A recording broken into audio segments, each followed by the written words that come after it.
ำนาจกรรมกุศลกรรมหรืออกุศลกรรมไม่ทำกรรมที่ผิดติดตัวทำบาปโหดร้ายมันไม่ใช่เรื่องยิ้มหัวผลลัพธ์น่ากลัวน่ากลัวอำนาจกรรม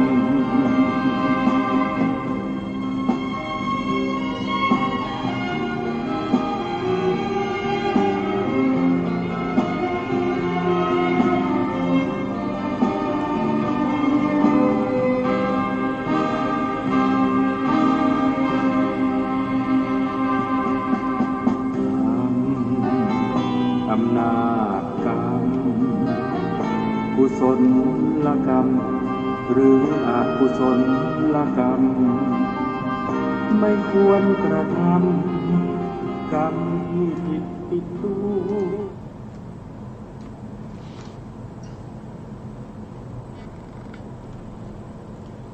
พุทธัง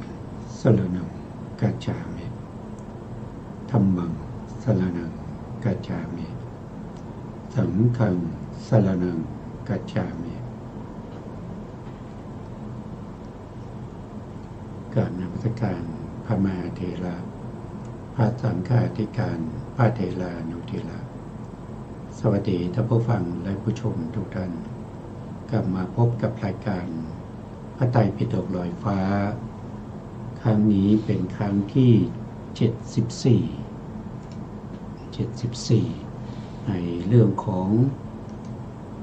เวทนานุปัสสนาสติปัฏฐาน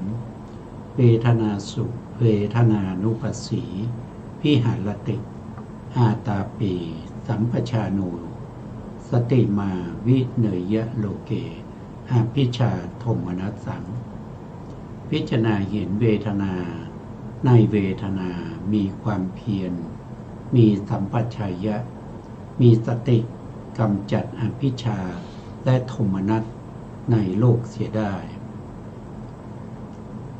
เวทนาสุขเวทนาอันนี้ท่านพูดถึงเวทนาขันธ์ครับเวทนานุปัสสีก็คือผู้ที่ตามเห็นเนืองๆในเรื่องของเวทนานะครับเนืองๆอนุปัสสีเป็นอะไรเป็นอนุปัสสนา7มีอนิจจานุปัสสนาทุกขานุปัสสนาอนัตตานุปัสสนานิพพิทานุปัสสนาวิราคานุปัสสนานิโรธานุปัสสนาแล้วก็นิสักขานุปัสสนาปฏินิสักขานุปัสสนานะครับก็จะมีอยู่ด้วยกัน7อย่างด้วยกันอนุปัสสนา7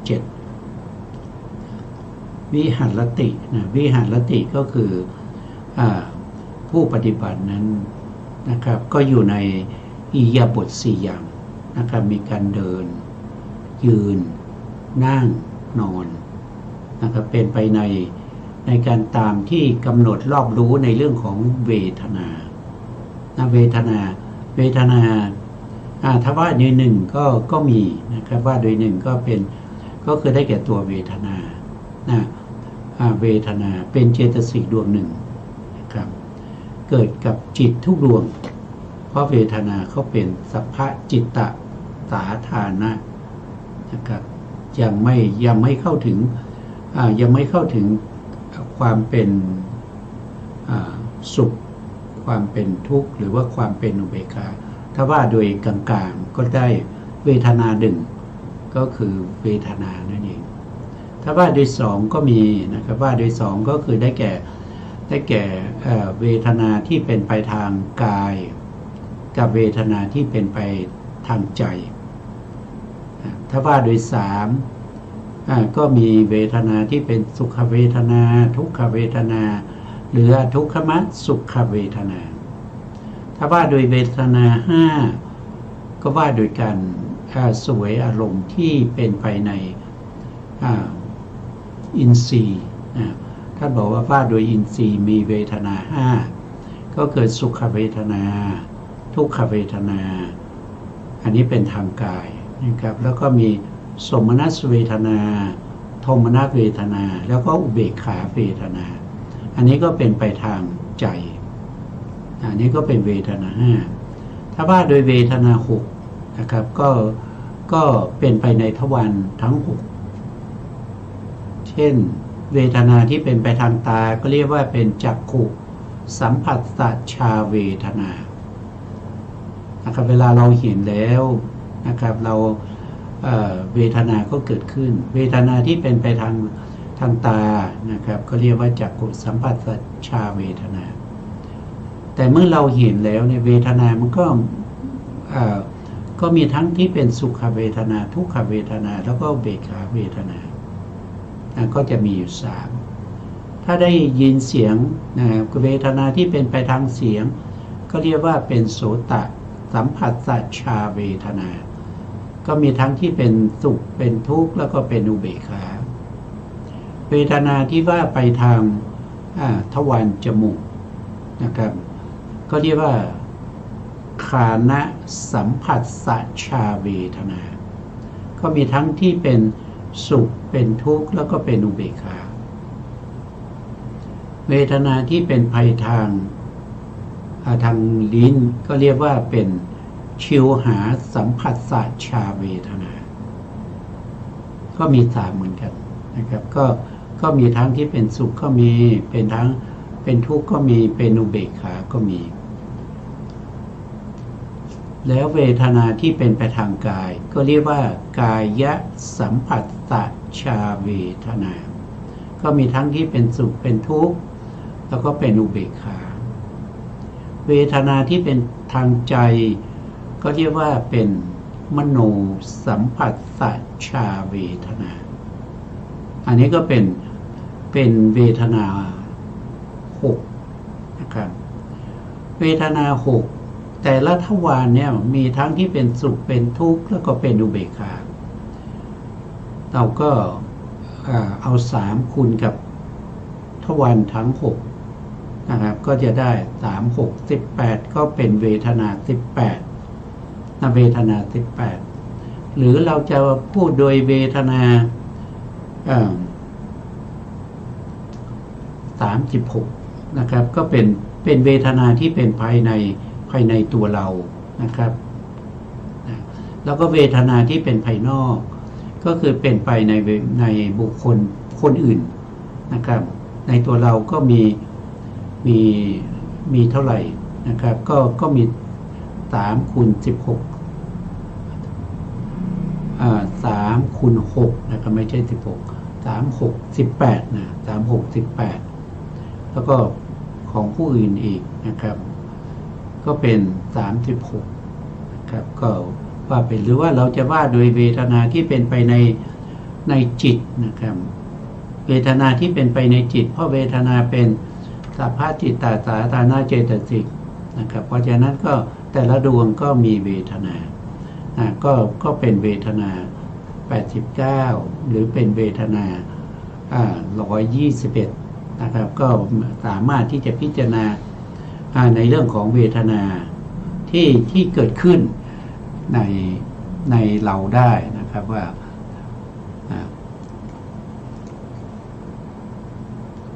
ครั้งที่แล้วเราก็ได้พูดถึงในเรื่องของเวทนาที่เป็นไปในชีวิตประจำวันของเรานะครับเราก็ยัง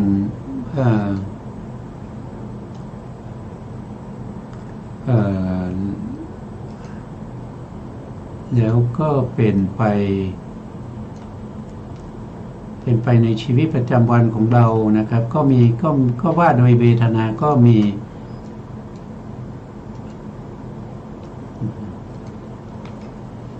ก็ตรงนี้ถ้าเราพูดถึงเวทนาเนี่ยนะครับเวทนานี่มันเป็นนามธรรมมันเป็นนามธรรมเวลาเกิดขึ้นเนี่ยเขาก็จะเกิดร่วมกับจิตใช่ไหมครับเพราะนั้นเวลาเกิดขึ้นเนี่ย เราพูดถึงเวทนาเนี่ยถ้าเราพูดถึงจิตนั้นเราก็ต้องเข้าใจว่ามันมีเวทนาประกอบด้วยนะมันมีเวทนาประกอบด้วยถ้าพูดถึง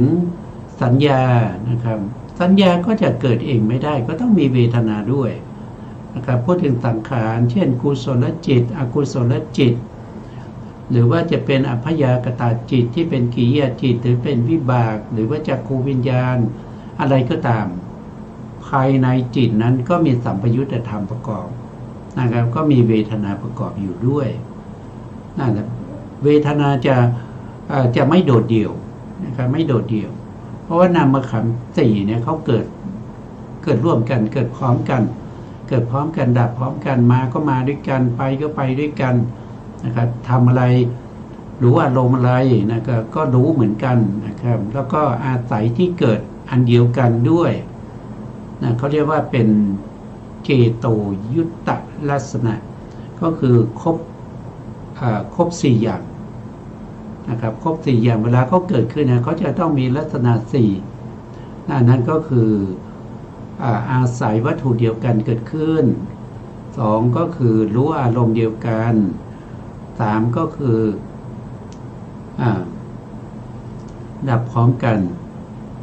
นะครับสี่ก็คืออาศัยวัตถุเดียวกันเกิดขึ้นที่เราควรรู้นะครับเพราะเราเป็นผู้ที่เจริญในเรื่องของเวทนานุปัสสนาถ้าเราไม่รู้ข้อมูลเบื้องต้นนะครับเราจะเข้าถึงการรู้ชัดในเวทนาเราก็รู้ไม่ได้นะเรารู้ชัดในเวทนาไม่ได้นะครับเรารู้ข้อมูลเบื้องต้นนะแล้วเราก็ยังจะต้องรู้ต่อไปในเรื่องของลักษณะที่จตุกะนะครับว่าเวทนามีลักษณะของการเสวยอารมณ์นะครับอย่างนี้เป็นต้นเราก็ต้องรู้นะครับเราก็ต้องรู้เวทนามีการเสวยอารมณ์เป็นลักษณะอย่างนี้นะครับ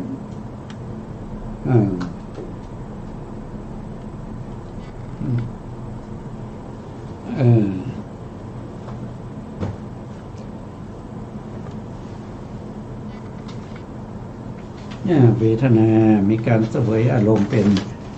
นลักษณะนะครับแล้วก็มี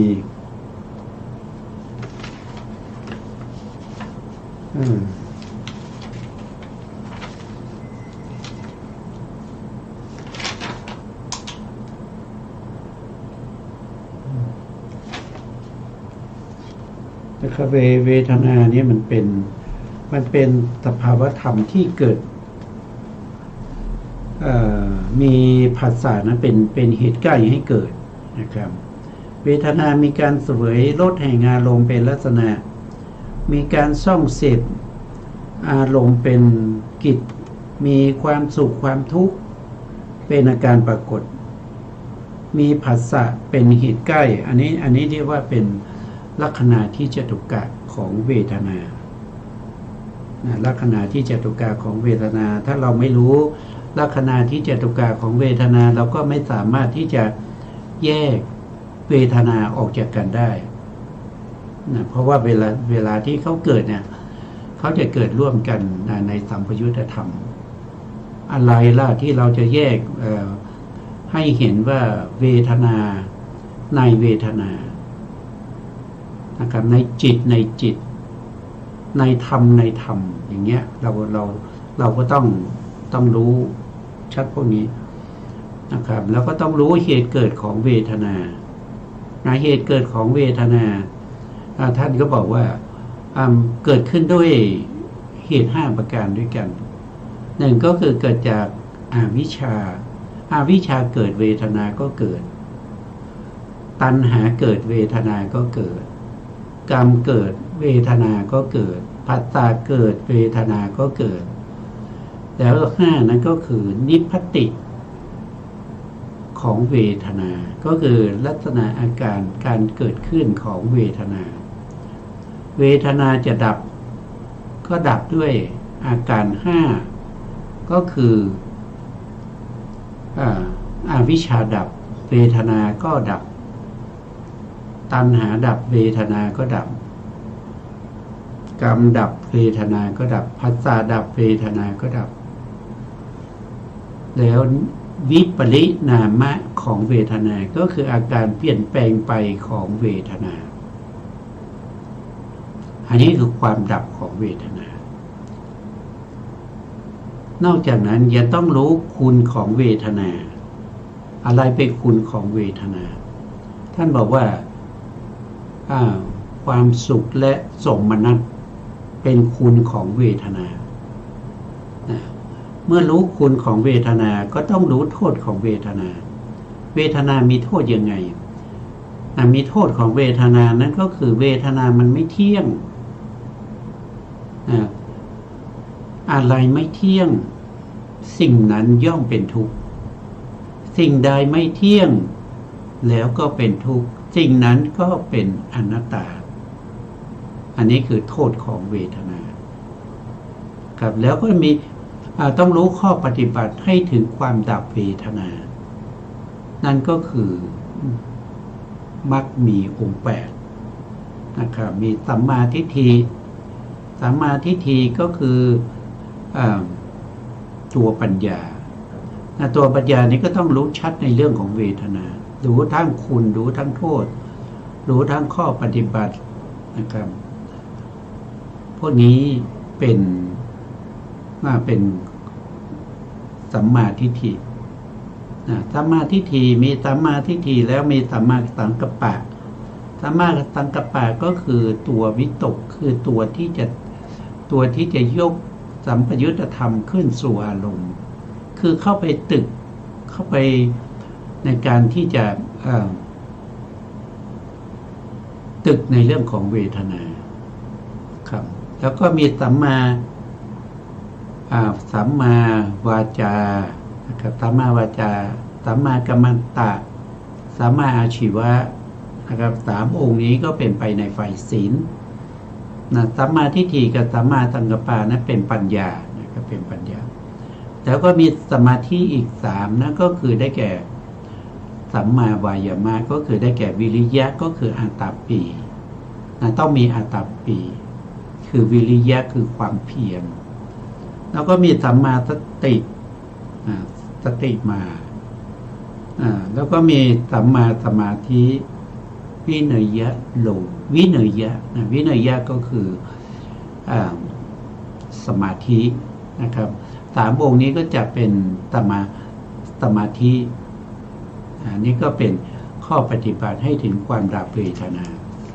ที่นอกจากนั้นท่านยังให้เรารอบรู้ไปถึงอุบายแห่งการสลัดออกจากเวทนา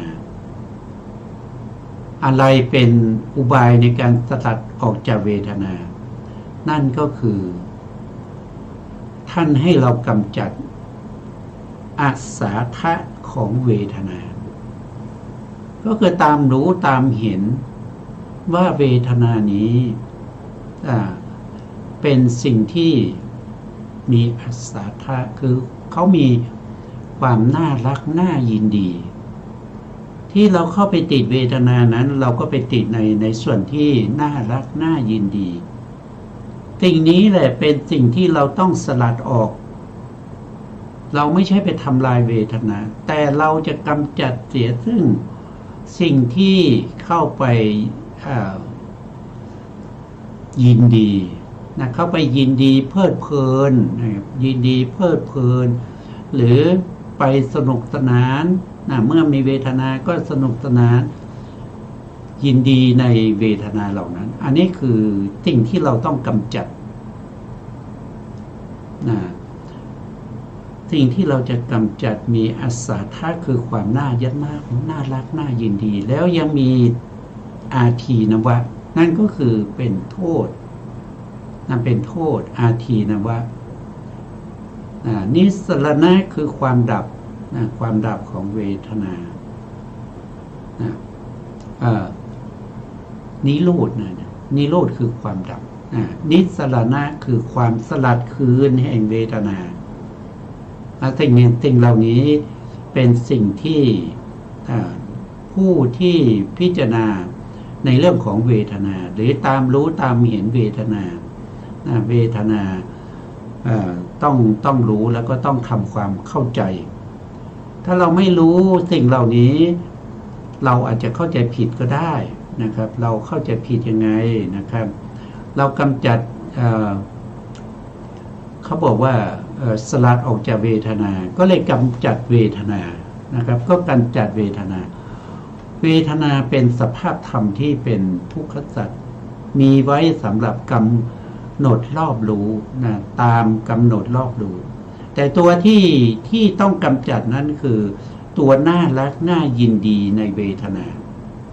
ความเพลิดเพลินมีเสน่หาอะไรอาวรณ์ติดใจในเวทนานั้นตัวนี้แหละที่เราต้องกำจัดตัวเวทนาไม่ใช่เป็นตัวที่เรากำจัดเวทนาเป็นปริญเยยธรรมปริญเยยธรรมคือธรรมที่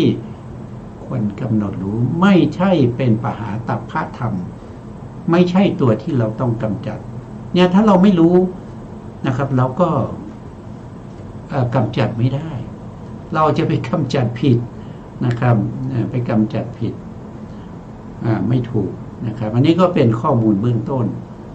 นะครับนอกจากข้อมูลเบื้องต้นเหล่านี้เรายังต้องรู้ปัจจัยอีกต้องรู้ปัจจัยว่าเวทนานี้เกิดขึ้นด้วยผัสสะนะครับด้วยผัสสะนอกจากผัสสะแล้วเราต้องรอบรู้ในอำนาจของปัจจัยอำนาจของปัจจัยที่ทำที่เวทนาที่เขาเกิดขึ้นเนี่ยที่พระพุทธองค์ได้ตรัสว่าจักขุสัมผัสสัชชาเวทนาจักขุสัมผัสสัชชาเวทนาก็คือเวทนาที่เกิดร่วมกับจักขุวิญญาณทีนี้ในจักขุวิญญาณนั้นนะครับก็จะต้องมีสัมปยุตธรรมสัมปยุตธรรมนั้นก็ประกอบกันก็จะเรียกว่าเป็นนามขันธ์สี่มีทั้งเวทนาขันธ์สัญญาขันธ์สังขารขันธ์แล้วก็วิญญาณขันธ์ประกอบเป็นชุดเดียวกันทีนี้ตัวผัสสะที่อยู่ในจักขุวิญญาณนะครับหรือว่าจะที่อยู่ในตาก็เรียกว่าเป็นจักขุสัมผัสสะจักขุสัมผัสสะที่ในตาเนี่ยเป็นตัวปัจจัยให้เกิดเวทนาที่ชื่อว่าจักขุสัมผัสสัชชาเวทนาก็เกิดร่วมกับปัสสะที่ชื่อว่าจักขุสัมผัสสะนี่คือเวทนาที่อยู่ในจักขุวิญญาณก็คืออยู่ในจิตของการเห็นแล้วหลังจากที่จิตที่เรียกว่าจักขุวิญญาณเกิดขึ้นนั้นที่เราเห็นนั้นมันเกิดขึ้นแล้วมันดับไปด้วยเขาเรียกว่าเป็นจิตตานิยามด้วยกฎของจิตด้วยธรรมดาไม่ต้องไปทำอะไรไม่ต้องไปกำจัดนะครับเขาจะเกิดขึ้นแล้วเขาดับไปเป็นธรรมดาเป็นธรรมชาติของจิตอยู่แล้ว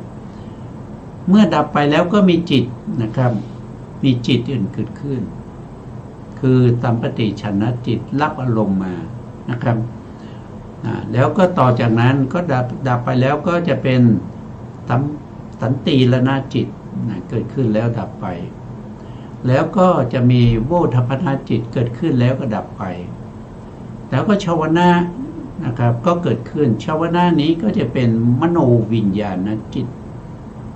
นะครับก็จะมีเวทนาที่อยู่ตรงนี้เวทนาที่อยู่ในชาวนะจิตนั้นก็ได้อุปการะมาจาก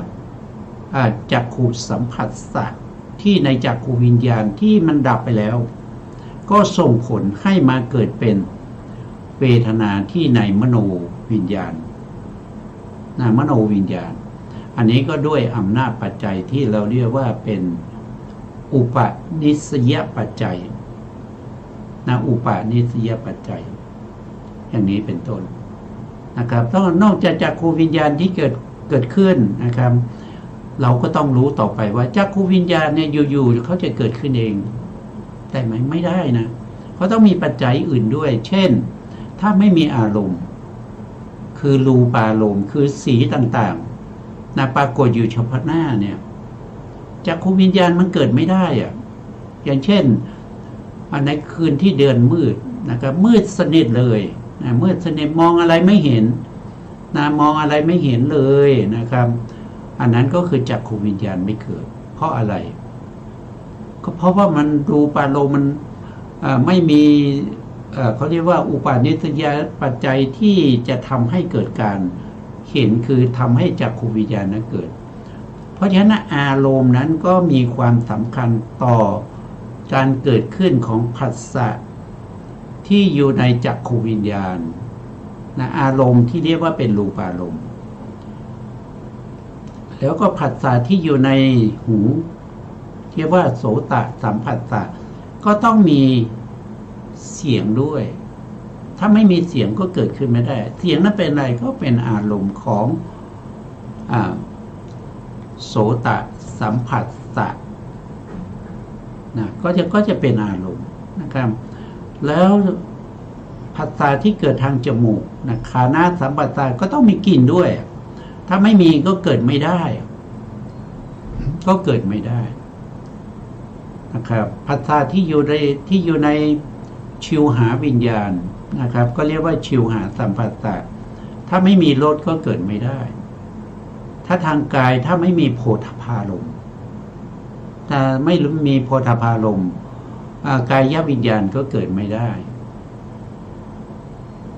ทางใจนะทางใจถ้าไม่มีธรรมารมณ์นะมโนสัมผัสสะก็เกิดไม่ได้เมื่อผัสสะเกิดไม่ได้เวทนาก็เกิดไม่ได้แต่ที่เกิดมาด้วยอำนาจของอารัมมณปัจจัยก็คือด้วยอำนาจของอารมณ์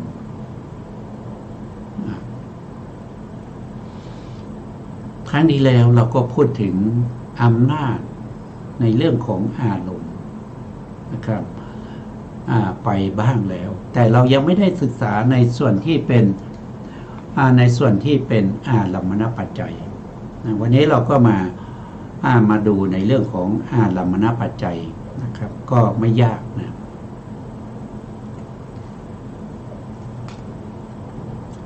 อารัมมณปัจจัยนี่มีว่าโดยปัจจัย47เนี่ยมีอยู่ทั้งหมดอยู่8ปัจจัยด้วยกันใน8ปัจจัย8ปัจจัยก็จะมี1ก็คืออารัมมณปัจจัยนี่เป็นอารมณ์ทั้งหมดอารมณ์ทั้งหมดนะครับที่ทำให้ที่มาทำให้เวทนาทำให้ผัสสะและเวทนาเกิดขึ้นไม่ว่าจะเป็นจิตนะครับจิต89หรือ121นะครับแล้วเจตสิก52รูป28ที่เป็นเตกาลิกะก็คือที่เป็นไปในการทั้ง3และก็ยังมีบัญญัติก็คือบัญญัติขึ้นมาสมมุติขึ้นมาไม่มีตัวปรมัตถ์เป็นบัญญัติเป็นข้อสมมุติเป็นบัญญัติเป็นแต่งตั้งขึ้นมาแล้วก็พระนิพพาน2อย่างนี้บัญญัติกับนิพพานนี้เป็นกาลวิมุตติก็คือเป็นไปในเป็นอารมณ์ที่พ้นจากการพ้นจากอดีตอนาคตแล้วก็ปัจจุบันเพราะฉะนั้นเนี่ยคำว่าอารัมมณะเนี่ยครอบคลุมองค์ธรรมทั้งหมดองค์ธรรมทั้งหมดเลยนะครับ2ก็คือได้แก่อารัมมณาธิปติปัจจัยอารัมมณาธิปติปัจจัยก็คืออธิปติเนี่ยเป็นอธิบดีนะเป็นอธิบดีแล้วก็อารมณ์เมื่อบวกกันนั่นก็แสดงว่าอารมณ์นี้เป็นอารมณ์ที่ดียิ่งนะเป็นอารมณ์ประเภทที่เป็นอธิบดีอารมณ์นี้เกิดขึ้นจิตและเจตสิกต้องถูกดึงไปที่อารมณ์นี้หมดนะเรากำลังฟังธรรมอยู่นะครับแต่ถ้ามีถ้าเขาบอกว่านะครับตอนนี้มีนางสาวจักรวาลเข้ามาเยี่ยมชมในที่เราฟังธรรมทุกคนก็จะหยุดฟังธรรมแล้วก็ไปดูนางงามจักรวาลหรือว่าเรากำลังฟังธรรมอยู่นะครับมีใครก็ไม่รู้เข้ามาเอะอะโวยวาย หรือว่ามายิงปืนหรือว่ามาชกต่อยกัน เราก็จะหยุดฟังธรรมแล้วก็ไปดูเขาต่อยกันไปดูเขายิงกัน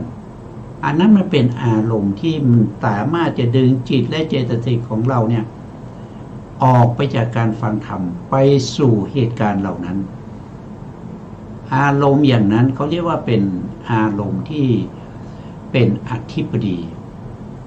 เป็นอารมณ์ที่สามารถจะดึงจิตและเจตสิกไปใน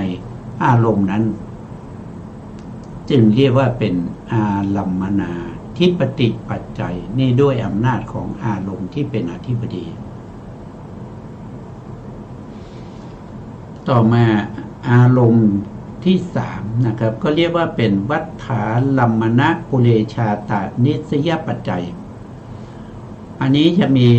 มีวัฏฐาเนี่ยวัฏฐานี่แปลว่าเป็นว่าวัตถุนะครับบวกกับอารัมมณะนะวัตถุบวกกับอารัมมณะอารัมมณะนี้แปลว่าอารมณ์มีวัตถุด้วยเป็นวัตถุด้วยวัตถุนะครับวัฏฐาเนี่ยนะเป็นวัตถุแล้วก็เป็นอารมณ์ด้วยปูเลนี่เกิดปูเลชาตาเกิดก่อนแล้วก็เป็นเขาเกิดก่อนด้วยแล้วก็เป็นนิสยะด้วยนิสยะก็เป็นที่อาศัยเกิดนั่นแสดงว่าอารมณ์นี้เป็นวัตถุด้วยนะครับแล้วก็เป็นอารมณ์ด้วยแล้วก็เกิดก่อนด้วยแล้วยังเป็นที่อาศัยเกิดของจิตและเจตสิกด้วยอันนี้ก็จะมีอยู่4อย่างนะครับประกอบกันเป็นอารมณ์เดียวเรียกว่าเป็นวัฏฐาลัมมณปุเรชาตานิสยปัจจัยคืออะไรก็คือหัตถยวัตถุว่าโดยตัวองค์ธรรมคือหัตถยวัตถุหัตถยวัตถุเป็นที่อาศัยเกิดของจิตและเจตสิกนะครับแล้วก็หัตถยวัตถุนี้ยังเป็นอารมณ์ให้แก่จิตและเจตสิกที่ตนอาศัยเกิดได้ด้วยนะอันนี้อารมณ์นี้มักจะเกิดขึ้นในมรณาสถานการณ์ก็คือเป็นอารมณ์ของคนที่ใกล้จะตายสมมติใกล้จะตายนะอารมณ์นี้จะปรากฏแต่ไม่ใช่ปรากฏแก่ทุกคนนะครับเป็นบางคนแล้วอารมณ์นี้ก็จะปรากฏชัดแก่ผู้ที่เขาได้ฤทธิ์ได้อภิญญาเขาสามารถที่จะเข้าอภิญญาเห็นหัตถยวัตถุของเขาได้นี่พิเศษนะพิเศษประกอบที่4อย่างเป็นวัตถุด้วยเป็นอารมณ์ด้วยเกิดก่อนด้วยแล้วก็ยังเป็นที่อาศัยเกิดของจิตและเจตสิกนั้นด้วยต่อไปอารมณ์ที่4อารมณ์ที่4เขาเรียกว่าเป็นอารัมมณูปนิสยปัจจัยอารัมมณูปนิสยปัจจัยนะครับก็เป็นอารัมเนี่ยมันเป็นอารมณ์อานูตรงนี้ก็คือได้ประกอบกับอารมณ์ที่เป็นปกตูนะครับเป็นอารมณ์ที่มีกำลังมากนะครับแล้วก็เป็นพูดง่ายๆก็คือเป็นที่อาศัยที่มีกำลังมากเป็นอารมณ์ด้วยแล้วก็เป็นที่อาศัยที่มีกำลังมากด้วยอนันตรูนะครับอันนี้ก็เป็นลักษณะเดียวกันกับอาธิปดีอารมณ์เพราะฉะนั้นเมื่อไหร่ที่เราได้อำนาจปัจจัยที่เป็นอารัมมนาธิปติปัจจัยก็จะได้อารัมมณูปนิสยปัจจัยด้วยในที่ไหนเราได้อารมณ์ที่เป็นอารัมมณูปนิสยปัจจัยก็จะต้องได้อารัมมนาธิปติปัจจัยด้วยเพราะ2ปัจจัยนี้เขาจะเกิดร่วมกันเขาจะเกิดร่วมกันเกิดพร้อมกันเกิดพร้อมกันเพราะฉะนั้นเวลาเราหาอำนาจปัจจัยได้ปัจจัยในอารัมมนาธิปติปัจจัยก็ย่อมจะได้อารัมมณูปนิสยปัจจัยไปด้วยแล้วก็จะลืมไม่ได้นั่นก็คืออารัมมนาปัจจัยคือข้อที่1จะต้องมาเสมอข้อที่1เนี่ยจะเข้ากับ ปัจจัยที่เป็นอารมณปัจจัยทั้ง8ปัจจัยเลยปัจจัยไหนมานะครับอารมณปัจจัยก็ต้องเข้ามาเสมอพูดง่ายๆคือถ้าพูดถึงอารมณชาติเนี่ยต้องมีอารมณูโทษทีอารมณปัจจัยเสมอก็ยกให้อารมณปัจจัยนี้เป็นปัจจัยสาธารณะในส่วนที่เป็นอารมณชาติเขาจะมาเสมอทุกครั้งนะครับขาดไม่ได้ต่อไปปัจจัยที่5ก็เป็นอารมณปุเรชาตปัจจัยเป็นอารมณ์ด้วยนะครับแล้วก็เกิดก่อนด้วย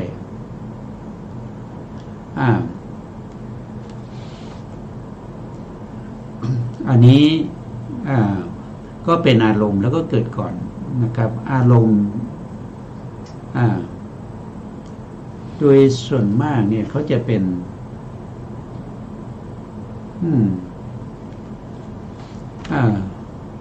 ปัจจัยนี้เป็นอารมณ์ด้วยแล้วก็เกิดก่อนด้วยนะครับเขาจะเกิดร่วมกันกับอารัมมณูปานิชอารัมมณปุเรชาตถิอารัมมณปุเรชาตะอวิคตะอันนี้เขาจะเกิดร่วมกันเขาจะเกิดร่วมกันแล้วจะลืมไม่ได้นั่นก็คืออารัมมณปัจจัยข้อที่1พวกนี้จะเหมือนกันเพราะฉะนั้นเวลาที่เราได้อารัมมณปุเรชาตปัจจัยก็ย่อมได้ปัจจัยมาร่วมด้วยอีก3ปัจจัยก็คืออารัมมณปุเรชาตทิปัจจัยอารัมมณปุเรชาตะอวิคตปัจจัยแล้วก็อารัมมณปัจจัยอีก1ปัจจัยปัจจัยที่6ปัจจัยที่6ก็เป็นวัฏฐาลัมมณปุเรชาตะวิปยุตตปัจจัยปัจจัยนี้เป็นวัตถุด้วยเป็นอารมณ์ด้วยเกิดก่อนด้วยแล้วก็ไม่ประกอบวิปยุตคือไม่ประกอบเวลาที่เราได้อำนาจปัจจัยนี้ก็ย่อมจะต้องมีวัฏฐาลัมมณปุเรชาตานิสยปัจจัยมาด้วย2ปัจจัยนี้เขาจะมาคู่กันปัจจัยที่3กับปัจจัยที่6แล้วลืมไม่ได้นั่นก็คือปัจจัยที่1ก็ต้องมาด้วยอันนี้ก็จะได้3ปัจจัย3ปัจจัยส่วนปัจจัยที่7อารัมมณปุเรชาตถินะครับก็คืออารัมมณะก็คือเป็นอารมณ์นะครับแล้วก็ปุเรก็คือเกิดก่อนแล้วตัชชีก็คือยังมีอยู่มีลักษณะ3แล้วก็ข้อที่8อารัมมณปุเรชาตะวิปยุตตปัจจัยวิตปิยุตไม่ใช่วิตเท่าที่เอาใหม่นะครับข้อที่8อารัมมณปุเรชาตะอวิคตปัจจัยเป็นอวิคตปัจจัยก็ประกอบด้วย1ก็คืออารมณ์2ก็คือปุเรก็คือเกิดก่อนอวิคตะก็คือยังไม่ปราศจากไปก็ประกอบด้วยคุณลักษณะ3อย่าง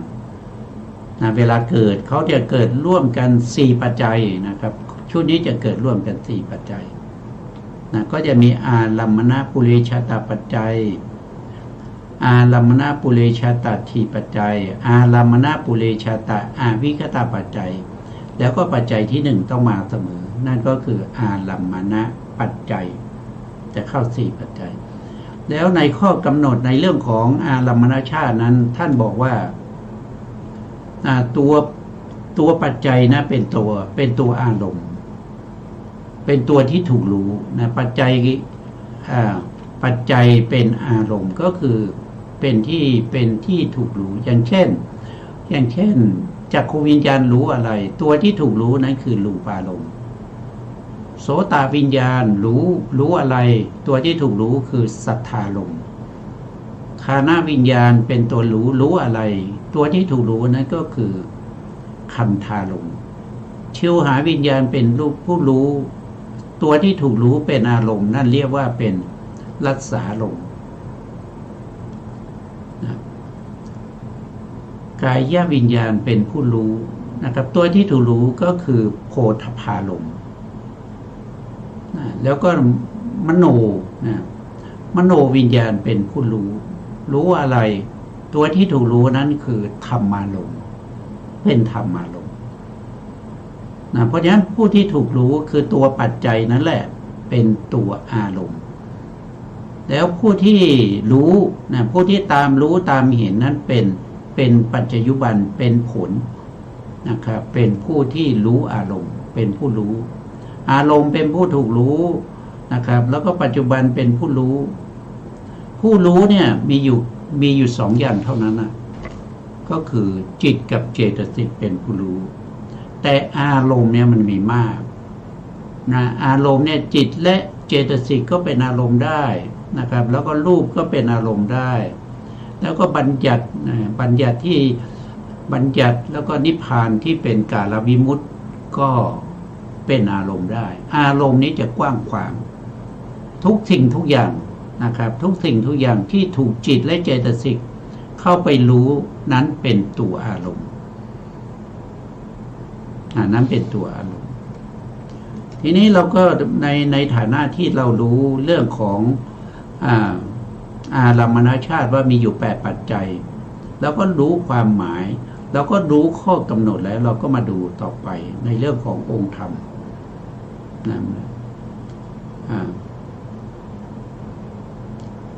ตรงนี้ท่านจะแยกเป็นกลุ่มนะครับแยกเป็นกลุ่มเราต้องมาดูกลุ่มกันนะครับแยกเป็นกลุ่มเนี่ยเขาแยกออกมาได้เป็นอยู่4กลุ่มด้วยกันนะครับข้อที่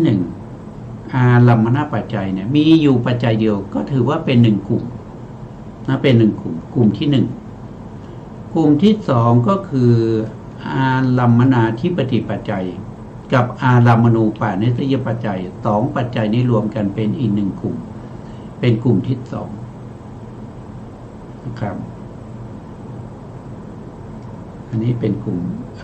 อันนี้เป็นกลุ่มที่2นะครับเดี๋ยวระบายสีนี่1นะครับสีแดงนี่ก็เป็นกลุ่มที่2นะครับเป็นกลุ่มที่2ส่วนกลุ่มที่3ก็คือได้แก่วัฏฐาลัมมนาปุเรชาตะนิสยปัจจัยวัฏฐาปุเรชาตะนิสยปัจจัยก็เป็นกลุ่มที่3เป็นสีน้ำเงินนะครับ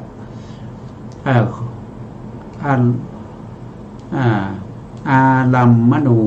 อารัมมณปุเรชาตานิสยปัจจัยก็คู่กับข้อที่6ก็คือวัฏฐาลัมมณปุเรชาตะวิปยุตตปัจจัยก็เป็นสีน้ำเงินอันนี้เป็นกลุ่มเดียวกันนะส่วนที่เหลือนะครับส่วนที่เหลือเดี๋ยวระบายข้อนี้นะครับจะได้ดูแล้วมันจะไ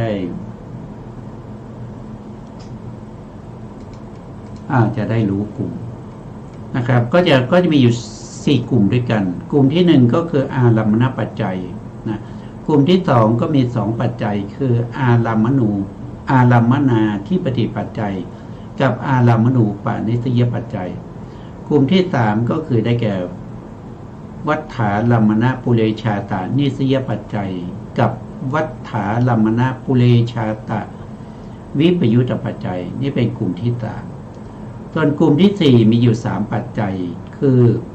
อารัมมณปุเรชาตะปัจจัยอารัมมณปุเรชาตะทิปัจจัยอารัมมณปุเรชาตะอาวิคตะปัจจัยแยกเป็น4กลุ่มครับทำไมต้องแยกเป็น4กลุ่มก็ในการคิดหาอำนาจปัจจัยจะได้ง่ายนะครับเพราะว่าแต่ละกลุ่มเขาจะมีองค์ธรรมที่เหมือนกันเขามีองค์ธรรมที่เหมือนกันเราก็ไปดูในเรื่องขององค์ธรรมของอารัมมณชาตินะครับไปดู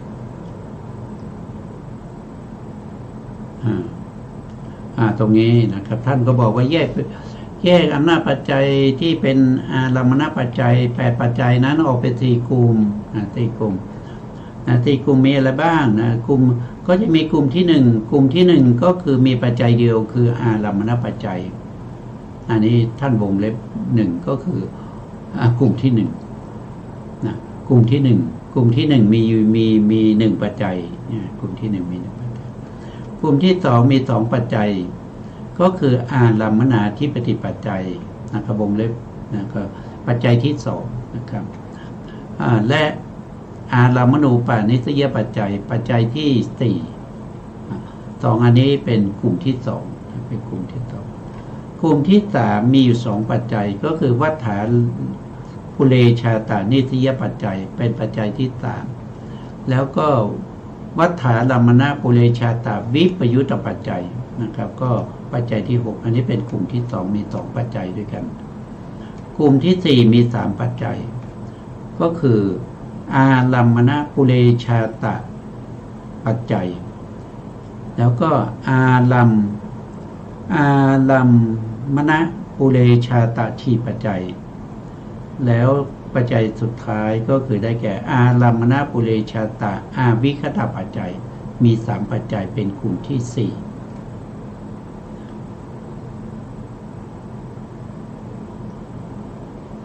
ตรงนี้คิดหาปัจจัยคิดหาอำนาจปัจจัยเมื่อยกองค์ธรรมใดขึ้นเป็นประธานอารัมมณปัจจัยคือปัจจัยที่หนึ่งย่อมเข้าเสมอ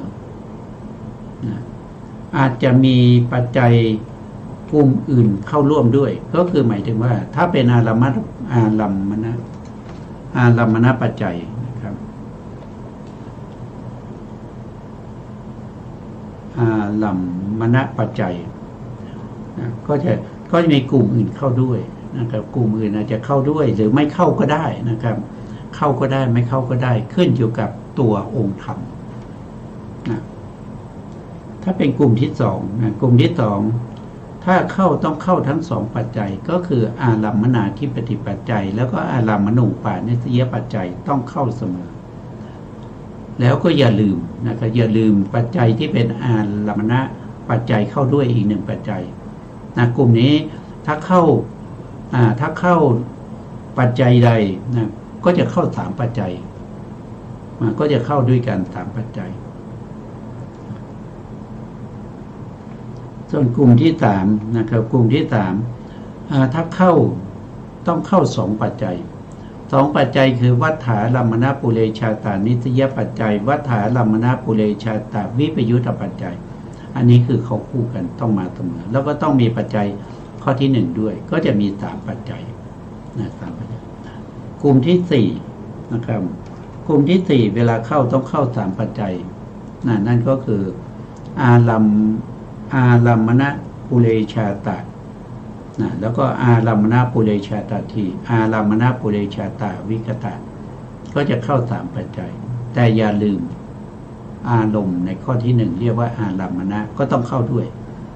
ก็จะเป็นสี่อันนี้เราผ่านไปอันนี้ก็คือเรื่องของคาถานะครับเรื่องของคาถาเนี่ยมาพิจารณาอะไร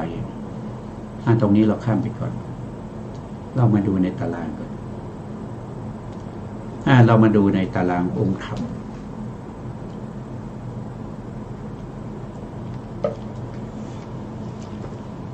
ในตารางองค์ธรรมเนี่ยท่านแบ่ง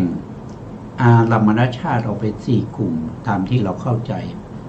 อันนี้เขาจะมาพร้อมกับองค์ธรรมด้วยอย่างเช่นกลุ่มที่หนึ่งอารัมมณปัจจัยอารัมมณปัจจัยเนี่ย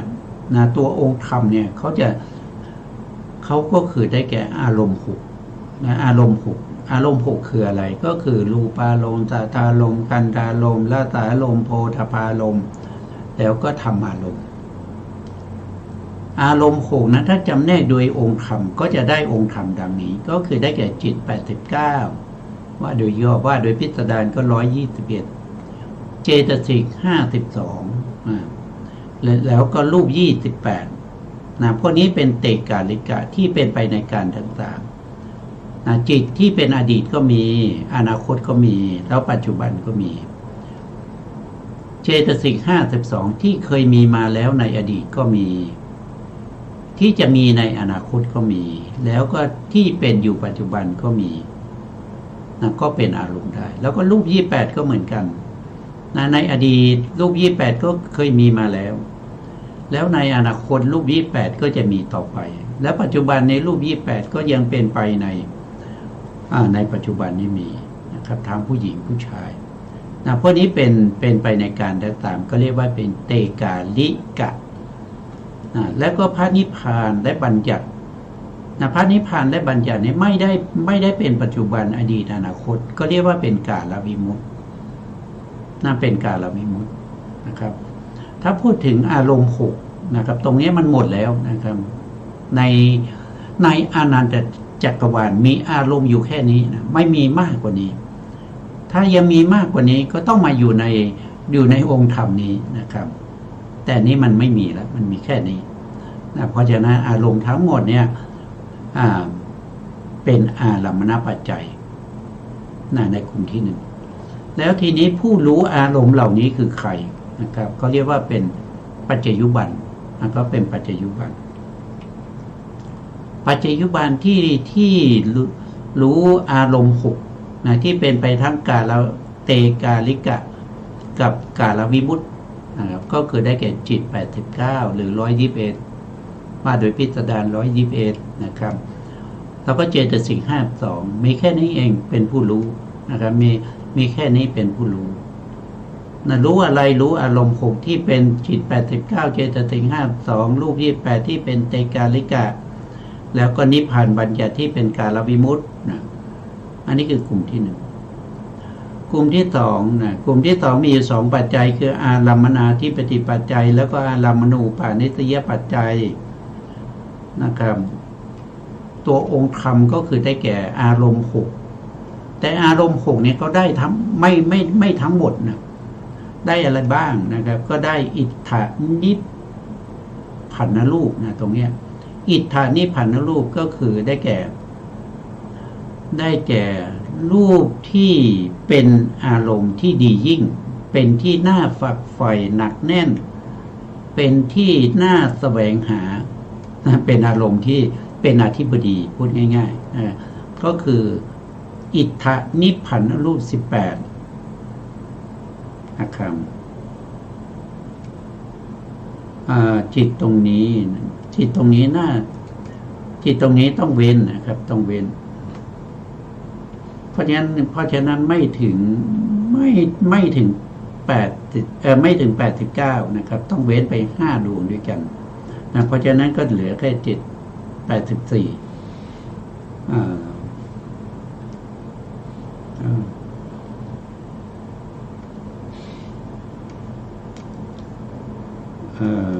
โทษที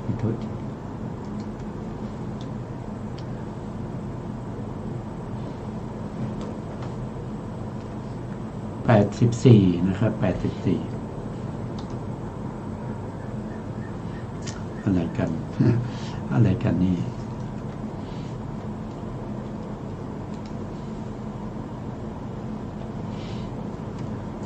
ก็จิตก็อารมณ์ที่เป็นอธิปดีอารมณ์ได้นะครับก็จะมีจิตอยู่แค่84ดวงแล้วก็เจตสิกมีอยู่47ดวงนะครับทำไมก็เว้นอะไรไปก็คือเว้นโทสะมูลจิตนะโทสะมูลจิตมีอยู่2ดวงนะครับแล้วก็โมหะมูลจิตนี้ก็มีอยู่2ดวงนะครับมีอยู่2ดวงแล้วก็ทุกขากายวิญญาณจิตอีก1ต้องเว้นจิตไปเว้นไปเท่าไหร่เว้นจิตไป5เจตสิกก็หายไปอยู่5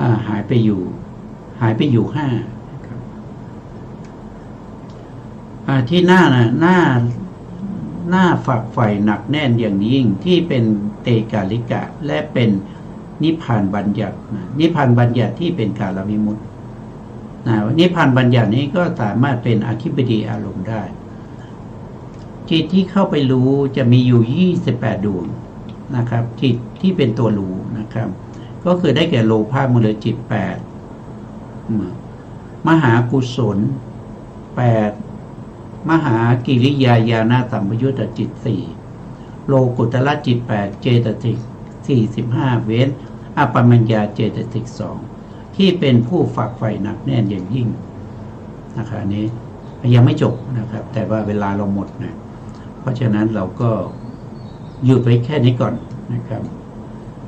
เราจะกลับมาพบกันในครั้งต่อไปนะมาศึกษาร่วมกันในครั้งต่อไปวันนี้เวลาหมดแล้วนะครับ สุดท้ายนี้ก็ขอกราบขอบพระคุณพระครูสมุทรวิสุวัฒน์วรกิจโจผู้อำนวยการสถานีวิทยุเพื่อการศึกษาพระพุทธศาสนาและวัฒนธรรม FM 104.5 เมกะเฮิรตซ์วัดไฟหินจังหวัดเชียงใหม่และขอกราบขอบพระคุณพระครูปริยัติยานุศาสตร์ขอบคุณท่านผู้ฟังและผู้ชมทุกท่านที่ให้เกียรติติดตามในรายการพระไตรปิฎกลอยฟ้าพบกันใหม่ในครั้งต่อไปครับวันนี้เวลาหมดลาไปก่อนสวัสดีครับ